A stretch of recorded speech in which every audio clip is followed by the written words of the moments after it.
Hi, I'm Rebecca the Prairie Gal, and welcome to another one of my adventures. Today we are in Winfield, Illinois. We're going to be visiting Kline Creek Farm. So let's go ahead and check it out. Kline Creek Farm is a late 19th century working farm museum. So on this visit we'll see barns with some of the livestock they used to keep on a 19th century farm, and also see them working the land. And if you look in the distance, there is a horse-drawn wagon being pulled through the field conducting the harvest.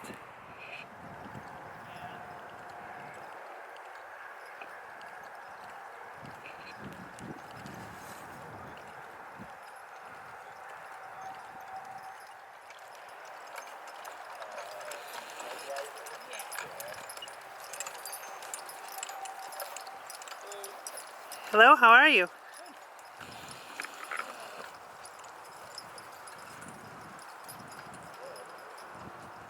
So they're actually doing work like they did in the late 19th century with horse-drawn tools and wagons.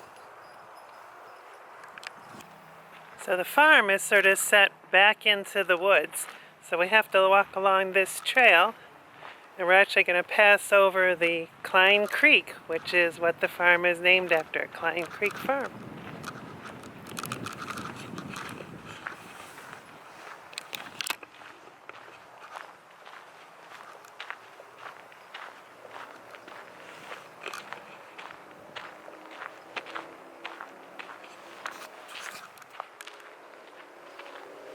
We're coming up on the bridge over the creek. And there on the left is the late 1890s farmhouse. I'm not sure if they're doing inside tours today because the main visitor center was closed, but we're certainly welcome to walk around and look in the barns and see the animals. Here's Kline Creek.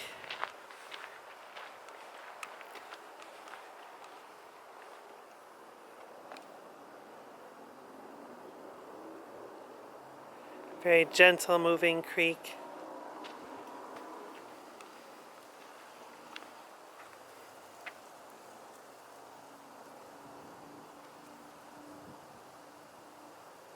Okay, let's get up to the farm.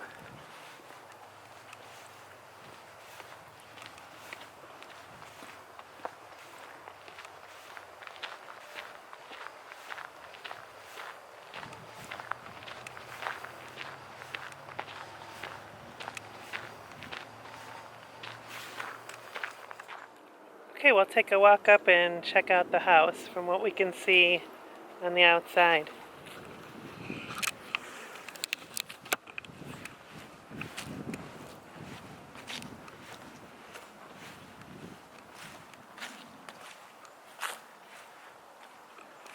I know it's a late 1890s farmstead. I'm not sure if the house is, if this is considered a, well, if it was 1890s, it would be in the Victorian style. But I'm not sure if the house dates back that far. Next time we come back, we'll have to take the inside tour and we'll learn all those details. Today is just a cursory walk around of the farm. It's like a storm cellar here. Looks like it's been recently redone. I do know this is the summer kitchen. And in the summer, when it was too hot to bake in the regular kitchen and heat up the house, they would do all their baking out here in the summer kitchen. Keep the heat outside the home. This looks like a come and get it bell. And back before indoor plumbing, there was an outhouse.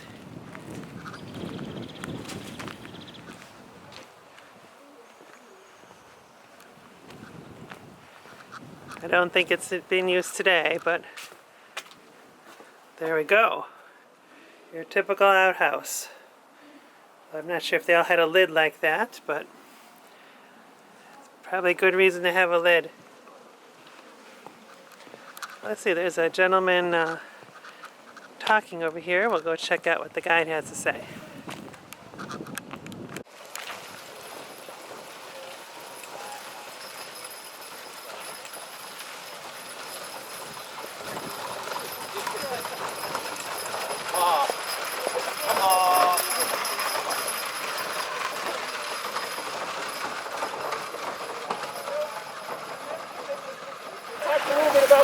chickens and making choices about your chickens, this is the time when you begin making hard choices about your cows too. Right? If you've taken and multiplied the size of your herd and you can't have any more cows, the only way you can get more milk after that is to pick a breed that gives you more milk. So our cows here were very, very popular in the 19th century. They were called milking shorthorns. The reason they were so popular throughout the 19th century was because they're a great dual-purpose cow. They produce a fair amount of milk, about 4 gallons a day would be a good expectation for this breed. But her calves, if she has bull calves, you can turn those into steers and sell them because they're pretty big. She produces nice beefy calves. Right, so you keep the heifers to add to your herd. You sell the steers, and now again, you're making money two ways. However, if your goal is to start raising a lot of milk, and for this area, that was true in the 1890s, because Chicago had not too long before burned itself to the ground. And they mistakenly blamed it on a cow, right? And so to this day, you can have chickens in Chicago. You can have goats in Chicago. You can have sheep in Chicago. You can even have pigs in Chicago. But you cannot have cows in Chicago. And so this area, again, taking advantage of those train systems, this area suddenly became a really big dairy place because they were all selling into Chicago. And as they start selling more and more, they're wanting a cow that can give them more milk. When people look at our dairy cows, they often don't understand that those are dairy cows because they're expecting something that's black with white. Right? Those are Holsteins. Remember I said that this cow can give, a good milking cow like this will give you about 4 gallons a day? A Holstein averages between 6 and 9 gallons a day. So now, in this country, there are over 1 million of Holsteins, and there are fewer than 1,000 of these. Because most farmers have picked the Holstein.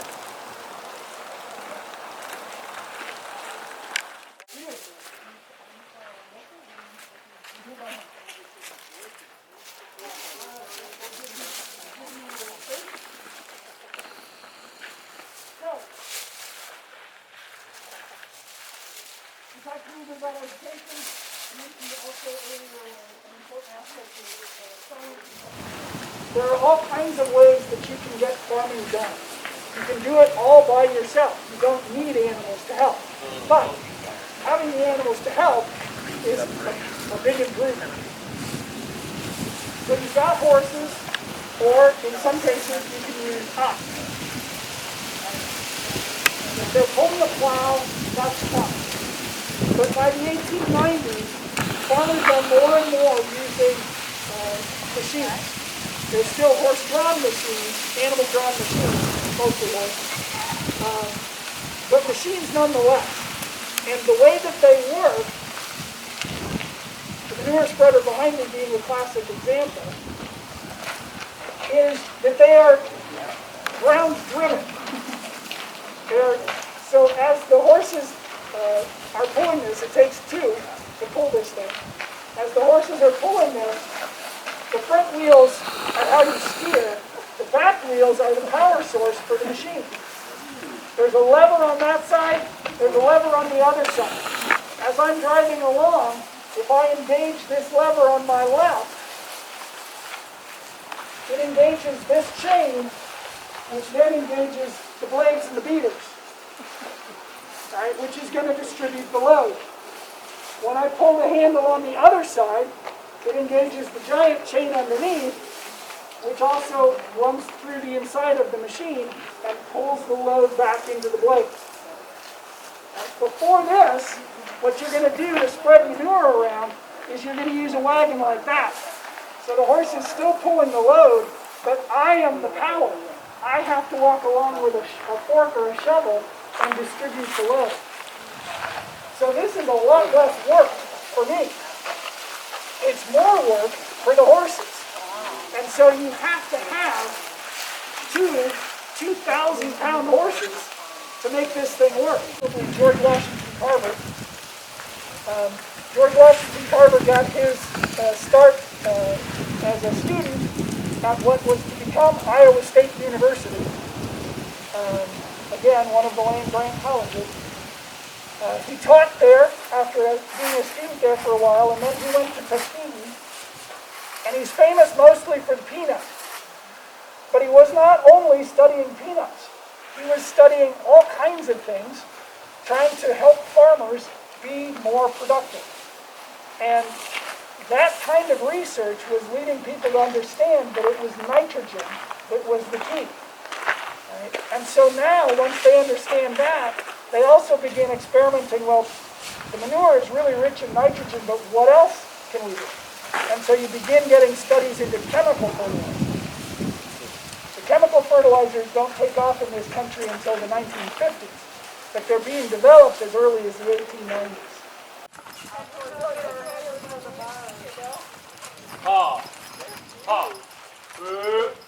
This is actually a really good opportunity to talk about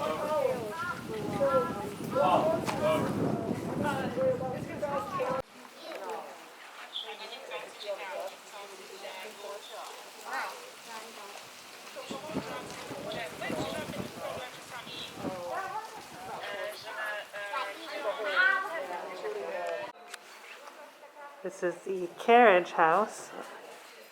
Looks like we have a sleigh. And then a buggy, 4-person buggy.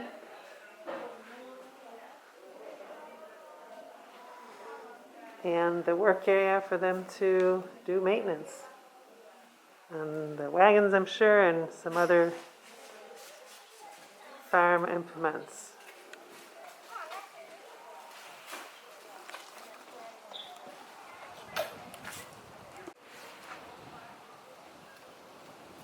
This looks like the chicken coop.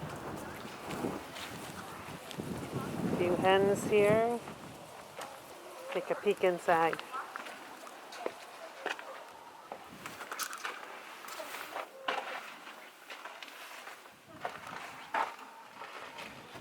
There are the chickens.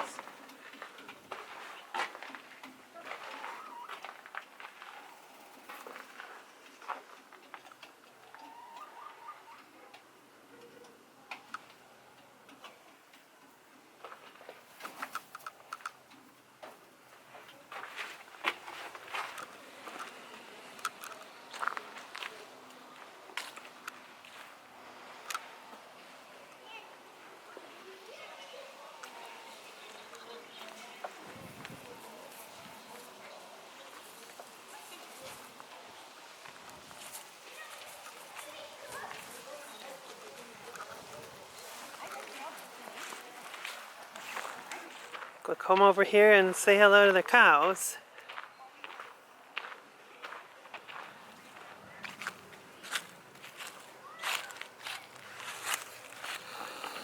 It's one of those cows the guide was talking about.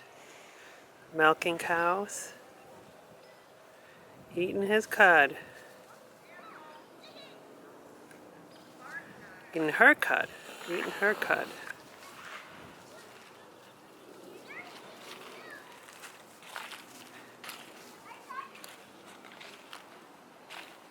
These cows over here, they look younger.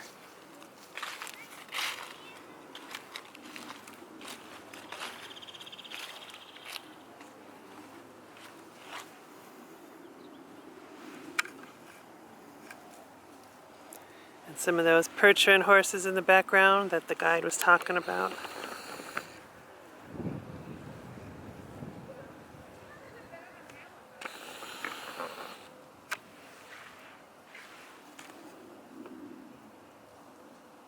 Here we're going to walk back to some of the other barns here. They have sheep back here. We'll check them out.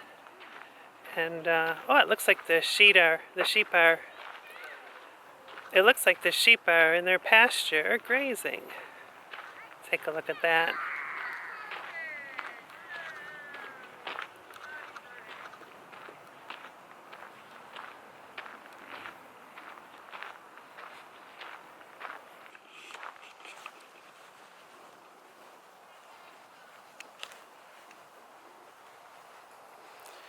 growing their woolly coat for the winter. So they'll be all warm.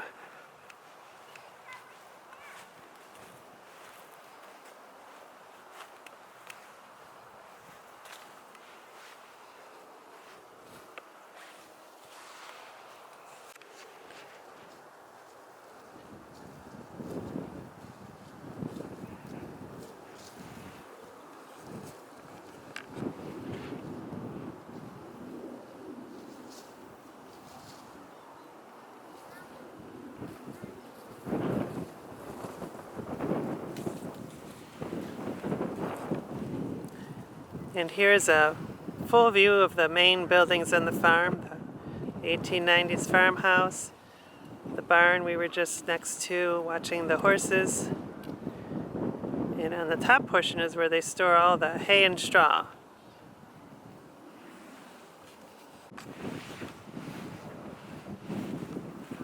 This area here looks like where they keep a lot of their wagons that they use. We know a couple of them are already out on the pasture land spreading manure.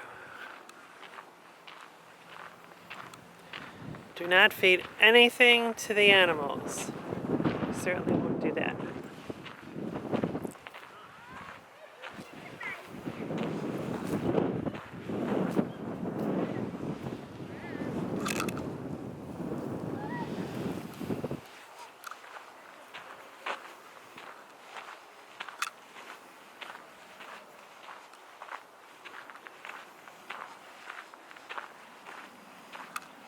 Hello, Mr. Sheep.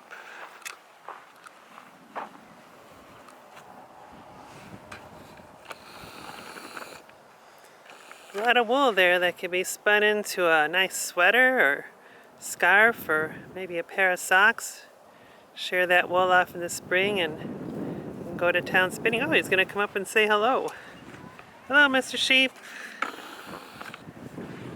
Gonna get a drink of water? Got some water here. You're very friendly today. Well, enjoy the rest of your afternoon in this warm sun. It's about 70 degrees here today. It's quite unusual for November, the Chicago area.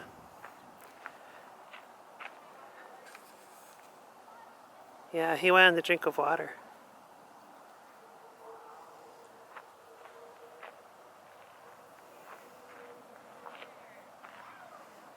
Know what's in this barn?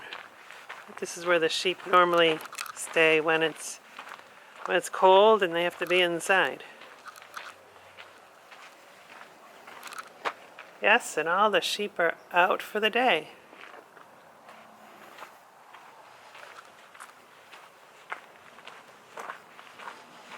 I think our sheep friend thought I had some food for him. Not this day.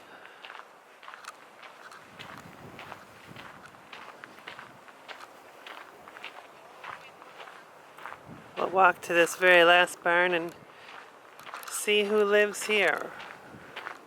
Some more sheep in the back there.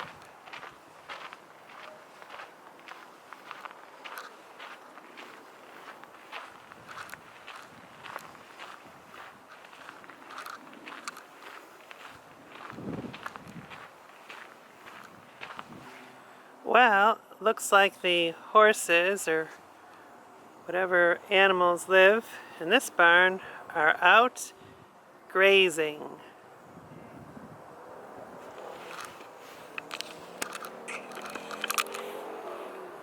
So I think we're going to end up walking back. Good view of the farm.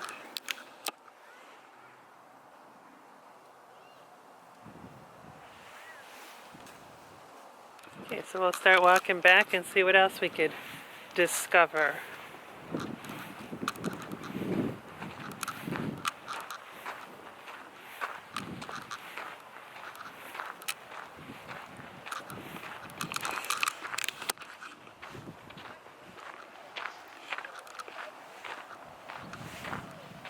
Quite a few people here today.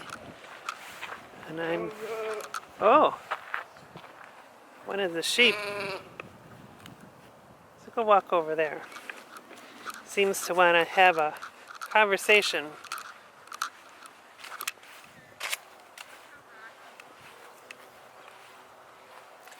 Again, he probably thinks I'm bringing food.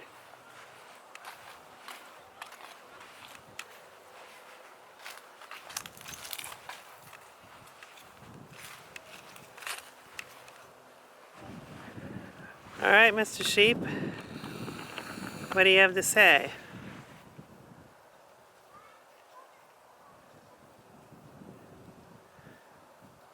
Of course, now that I'm here, he's got all camera shy. Okay, we'll continue our trek.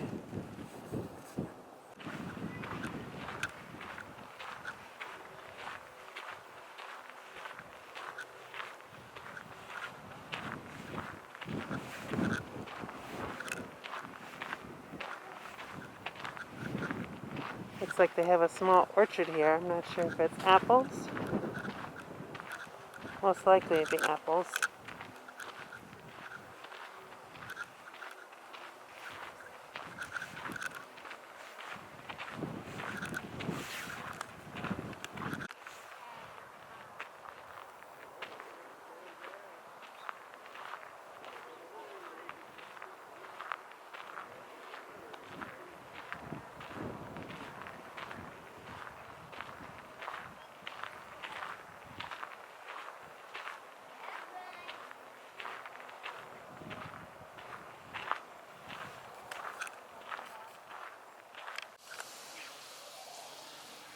Yeah, it looks like this horse is getting a bit of a shower and a rush and a wash down.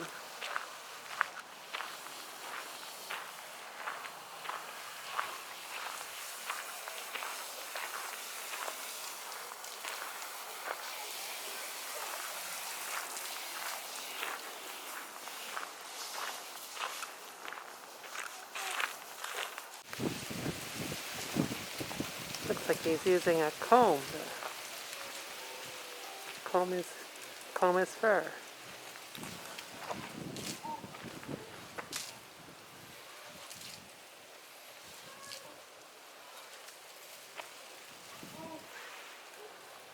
Is that for drying or for just combing? Drying. Yeah, it helps them, gets rid of all that excess water and helps them dry out a little faster. And in the summertime, when it's really hot, you actually want to scrape off all the excess water, otherwise they can overheat. When they're hot, after we work them, we'll hose them off, get them cleaned up, help them cool off. But you want to try and scrape off as much water as possible because that water actually will hold the heat on their body more. So if you scrape off the excess water, it helps them cool off too. So I know a good shower after I do something strenuous feels good, so. yeah. But these guys probably won't stay clean long because if you watch as they get churned out, they're going to go out there and roll in the mud anyway. Oh no. Or in the dirt. Huh. Especially this guy. He should have been named Pigpen.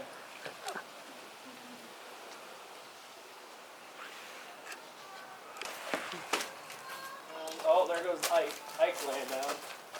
He's still sniffing. There he goes.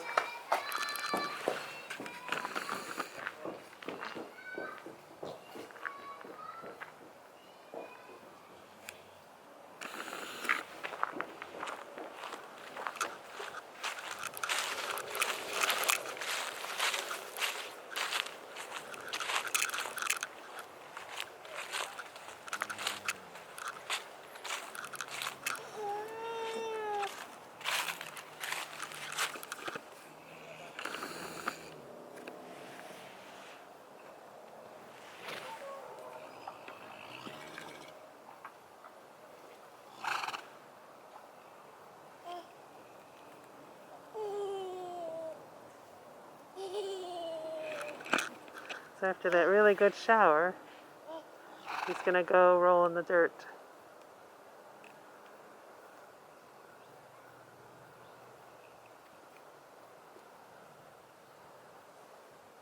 There he goes.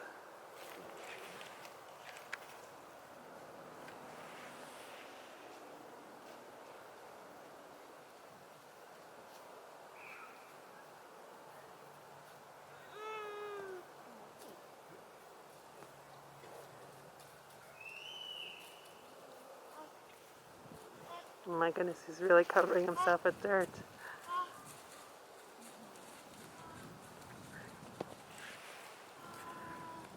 I got that bath off of him.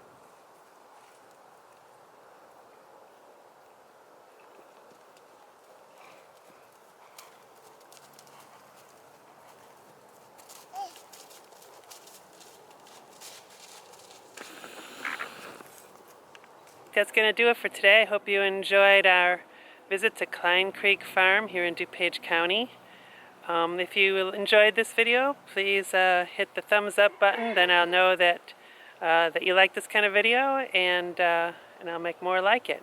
So if you wish to be alerted whenever I put a new video up, go ahead and hit the subscribe button, and then when I put a video up, you'll get a message. We'll see you next time when I post a new episode of a adventure or field trip to somewhere interesting in the Chicago area. See you next time.